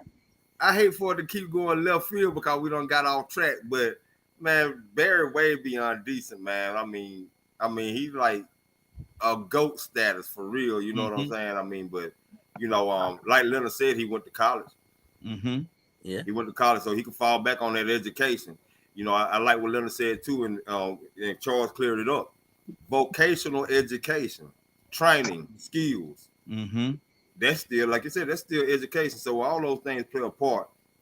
And don't get me wrong, we like James because James was a great representative of the struggle. Yeah, but like the brother said above, Rodney, I've seen those families that Heathcliff Huxtable came from myself. I got cousins in California like that. They've been living a great license before I was born. I mean, going back to the 50s and 60s, they were in like the upper echelon in California. You know, and many people left and went north for that lifestyle. So, you know, it isn't a unicorn to see a doctor or an attorney. I mean, think about Thurgood Marshall. Imagine what his children grew up like. He was a Supreme Court justice way back when. Yeah. So that isn't a unicorn, Heathcliff Huxtable. He was just a necessary representation that needed to be shown because we wasn't getting that representation. Wow. Good deal. Now, we got one more square that I want to get to before we get out of here, man. But anybody having it? I want to say the silver spoon is more of a detriment than the struggle. The struggle teaches you how to be a dog and how to get out there no matter what. Well, I think they started to address that. They addressed that in the Cosby Show. They started implementing their own struggles. It may not be the poverty struggles, but you have intellectual struggles. When you are one generation building up the next, and then it makes it easier for the next, and it keeps on going in that, there eventually will be a downfall. But, you know, that's what every parent wants, is for their next generation to do better. And you teach them those lessons for them to do better. But there's going to be someone who's just like, I don't want what you have.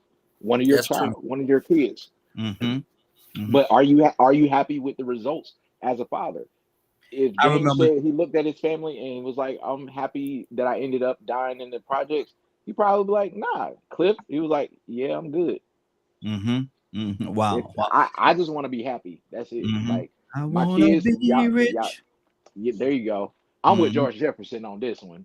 Oh Lord, no, we ain't gonna do that. No, man, don't you start that, man. No, we ain't gonna do that. No, I just want to give an example. Like an example would be like between me and my brothers that my dad raises, right?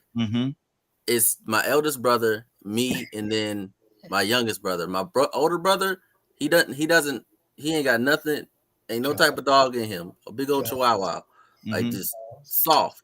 And then when my mom and my dad they had a tiff, and then when my mom was struggling, that made me realize that at some point in time, regardless of what the situation is, I need to fight and I need to push. And then that's the same thing. I remember my dad asking me like about my little brother playing his sports, and I was like, yeah, he good, he gonna be good, but he still, the difference between us is he ain't gonna have that dog in him because there was no precedent set on that sport. In my mind, when I was playing soccer, my eldest brother blew all the money out the house for his college. So I was like, I gotta play soccer and be famous. That's all I got. So that's my go-to. That dog was born. And I was like, all right, I'm grinding in and out for this. So good. That's when that silver spoon gets in that mouth and they get used to that taste. They get coddled and they get docile. Wow, that's good. Man, I'm real man being man. I'm loving it, brother. I'm loving it, man, because like I said, we got so many different perspectives, and these are grown men. We on here having conversations like this, man. I'm loving this, the whole experience. I'm absolutely loving it. But we got one more square we're gonna talk about tonight. It's actually open discussion. It's pretty much open discussion. I wanted to implement this into because this is something we never did before. open discussion on real men being men. So I'm gonna throw a question out there, and we're gonna just let it go where it go. And we're gonna anybody else have any different questions they want to talk about? Let's talk about it. But what is it about men? What is it about men? And we are all men. That society, and we're not talking about black, white, orange, or polka dot, but what is it about men society just don't understand? Rico? When we get in our own domain, we just want to be left alone. I think that's what the biggest thing. When we get in our own man cave, our home, our own space, we just want to be left alone in our own space, and at the same time, don't invade or infiltrate my space. At least give me an alert. You know what I'm saying? Like a lot of times, you hear a lot of men that they don't like to know people coming to their home without calling first. You just come and knock on their door and not let them know you're coming, giving them a previous warning. They ain't gonna come to the door. They're gonna leave you sitting outside.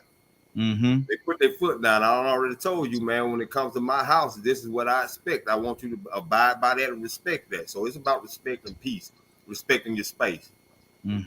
Wow. Toussaint, what is it about men that society just don't understand? Leave me alone. Lord Jesus. Lord.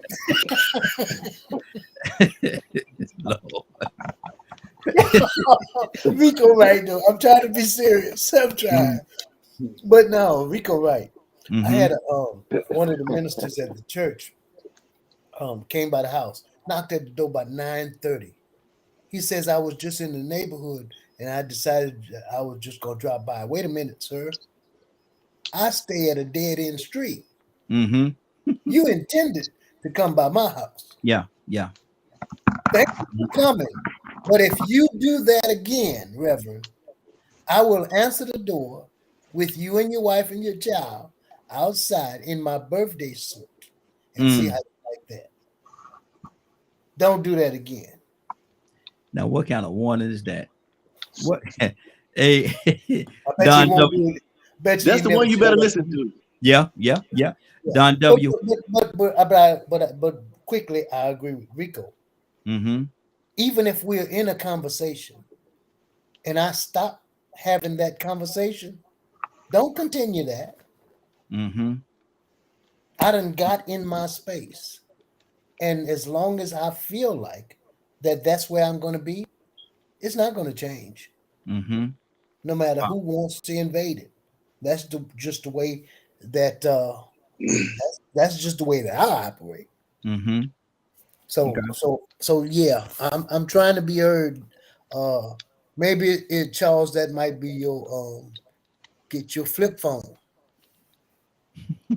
Lord Jesus. Don W, what's on your heart, man? I ain't fooling with you, Toussaint.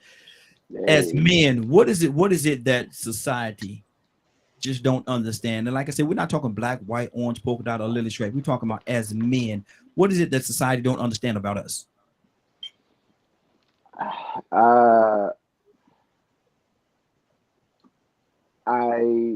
feel like history is full of men at this point, enough to where society feel like they do understand men and shifting the mindset to shift the power to a different hand.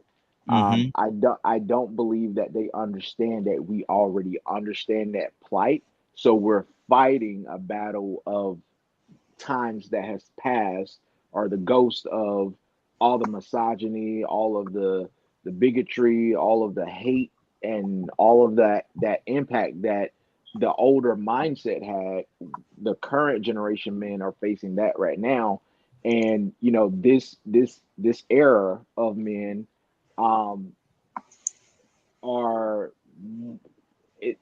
having that struggle with power, and whereas before it was a sense of entitlement. The man is king, the man is the provider, the protector, and all this other stuff. And now there are conversations where you still have the modern day man still wanting to be a man, but you also have a world that is saying, hey, you as a man need to be forward thinking. You cannot have an opinion that is objecting without being labeled something against that. You have, like the Will Smith situation where he's this alpha guy who feel like he has it together and yet is still being belittled in his own home. Wow. You know what I mean? So it's a power respect thing, and you have industries now that are being led by women, which is great, but we can't as men allow that to shape our destiny. We support, but we still are one of the reasons why that power struggle is still there, because we still want to be dominant. That's in our nature. We want peace, and we want to be strong in our own right, in our own regard, which is why, like Toussaint said, this is my kingdom. I set the rules, I set the boundaries, boom, boom, bam. You know what I mean? You could be strong, you could be my equal, but at the end of the day, I am man. I am the first, the original. So everything that's came from here came from that. You know what I mean? So it's just a power thing at this point. And my message out of that question is, support all the movements that are going on, in their own regard, but don't let that, make you docile, like old buddy said. Still be a man at the end of the day. Be a man about yours and grow in your power. And keep moving on up, huh? Yes, keep moving on up, and then walking with your chest out and your arms swinging. There you go. Exactly. Let's go to Rodney. Rodney, what do you say of this, man? From your viewpoint and where you're sitting, man, what is it about men that society just don't understand? They don't get it. Well, I kind of want to piggyback on what the other brother said. Sometimes at downtime, what most men go through, I think, is when I was in college, just a short period of time, we took the psychology course. They talked about Maslow's theory of hierarchy, where the first level is self-preservation, family, community, church, and so forth, and the last level is self-actualization. What happens in order for a person to get to the top level, which is self-actualization, they need that meditation time for them to compress all their thoughts and feelings and work toward that goal. And most people don't understand. You need to leave me alone, like the brother said, leave me alone for some time when I get off work, when I need to kind of bring home the bacon, deal with the children, deal with the bills, deal with all this other stuff, and then worry about my future, where I'm going to be in the kingdom and all this other stuff. So what has to happen is, women, always been said, women, when they come home from work, they want to talk about what they got to talk about. They want to talk about their day. Men come home, they want that time to decompress. Yeah. To kind of bring in all this information they gathered and then disseminate it. All right. And what happens, like the brother said a minute ago about society, they want to bombard you with all this extra stuff with the cell phones now, the media, the TV. They're flooding men with a whole bunch of stuff, and we barely have time to actualize, make it a reality what our existence is. So the thing I can say to most black men, you have to force yourself, or most men in general, force yourself to have that downtime to meditate. That meditation is the most important part of life. Because you can't go to the next level until you take care of first. You can't marry a woman until you take care of yourself. You can't take care of your church until you take care of your house. You can't take care of your community until you take care of your spiritual needs. You definitely can't take care of the world if you can't take care of the stuff underneath. So that's my take on it. Just give a man downtime and let him live out his goals. That's good. Charles, talk to me, brother. I agree with all the guys, man. I want to add on, man, that men, what people don't understand is that men are going to be men.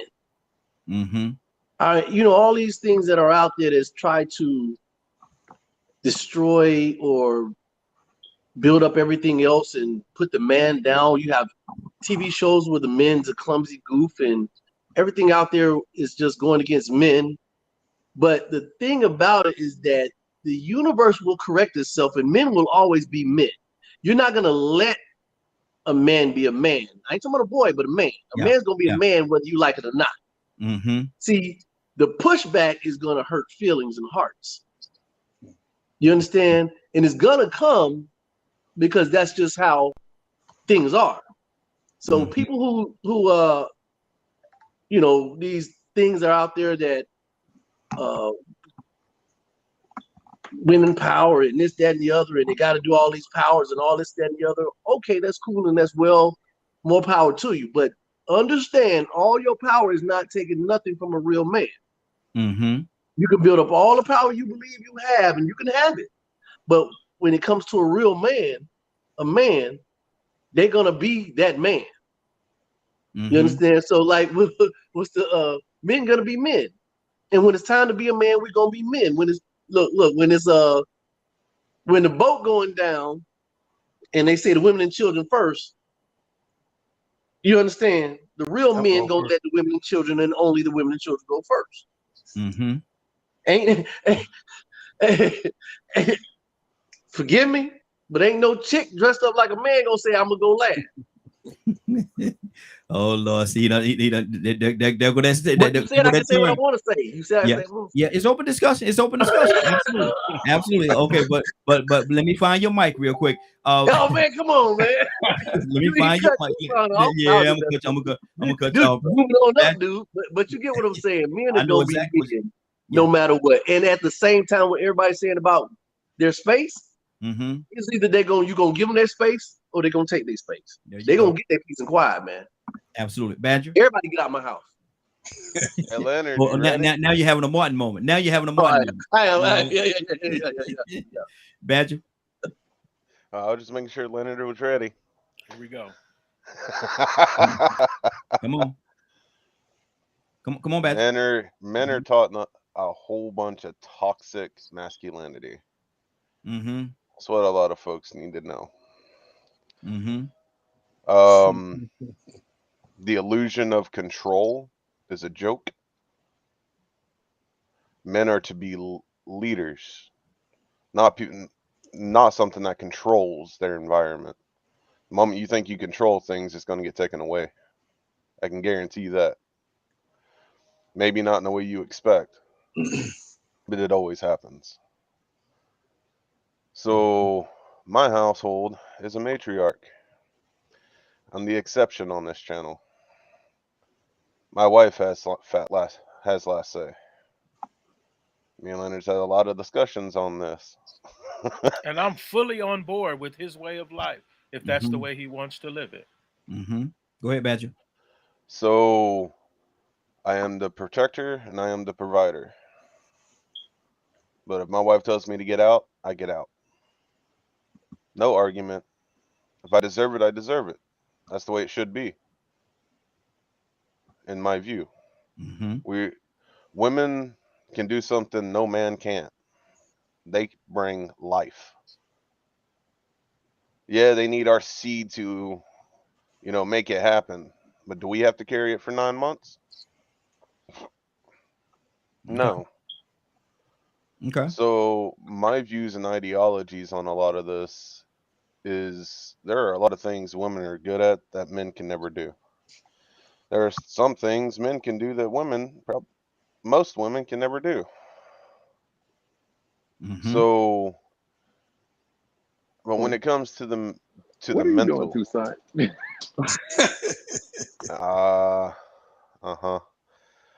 I see what he's talking about.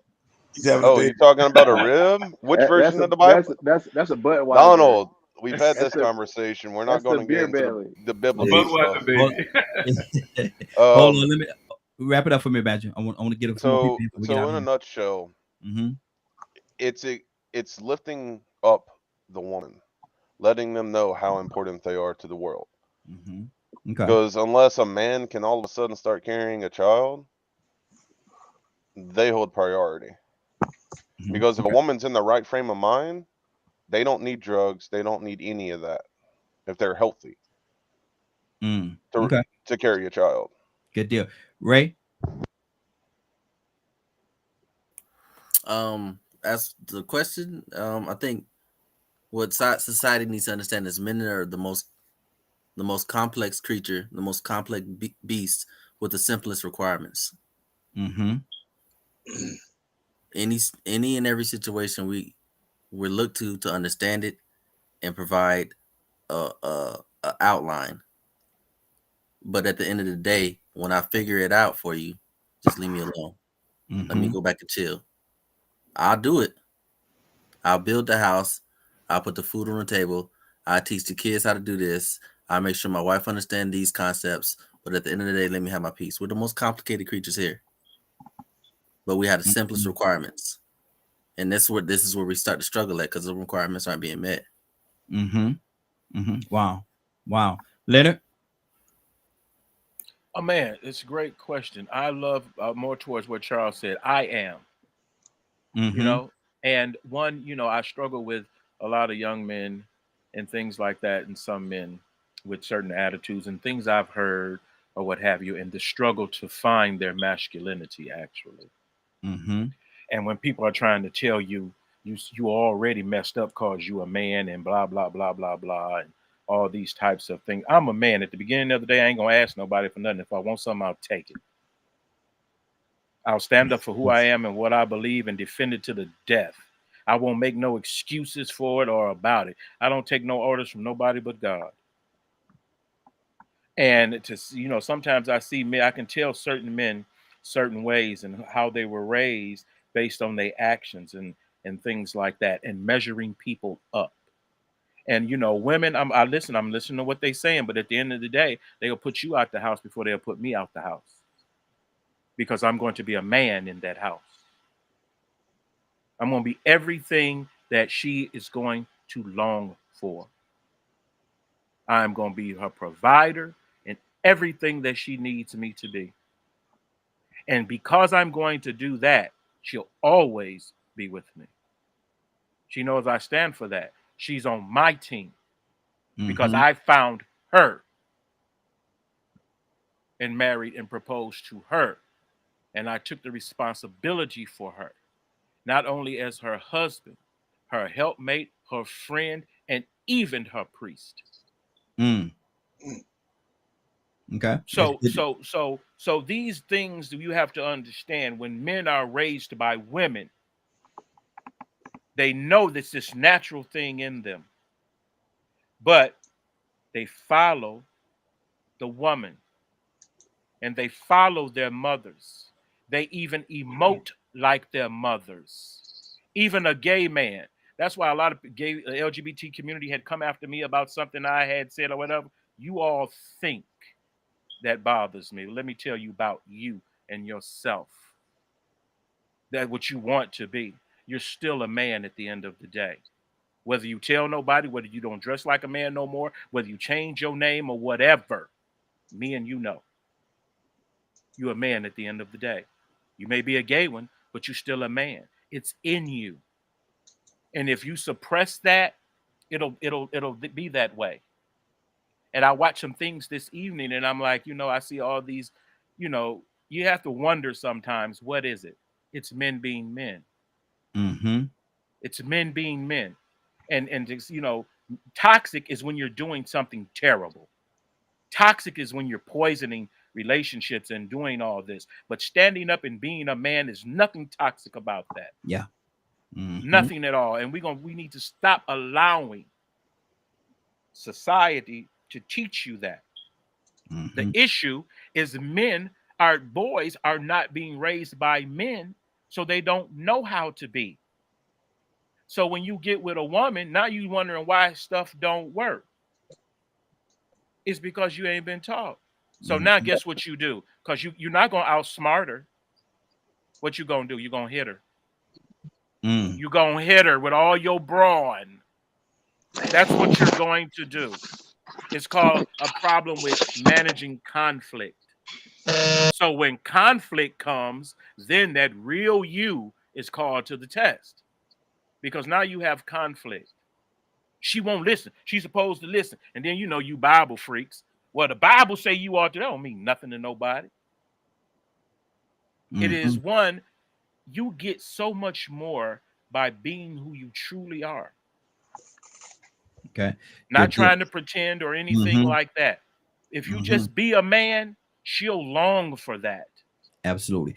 We got to get ready to get out of here. We got 6 minutes. I want to go around and get everybody the opportunity to say what they want to say in their closing, man. This has been a good broadcast. I would definitely appreciate each and every one of you, man. This is real men being men. Real men being men is what this is.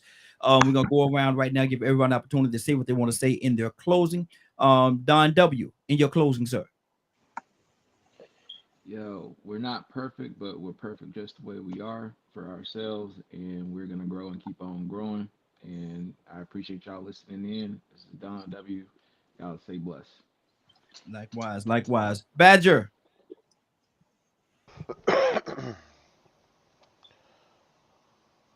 As always, take whatever any of us says that works for you the best and apply it to your life to be the best human being you can be.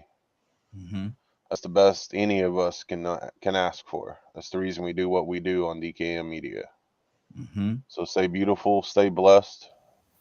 Find out who the real you are, who the real you inside is. Absolutely. That's good. That's good. Let's go to Ray.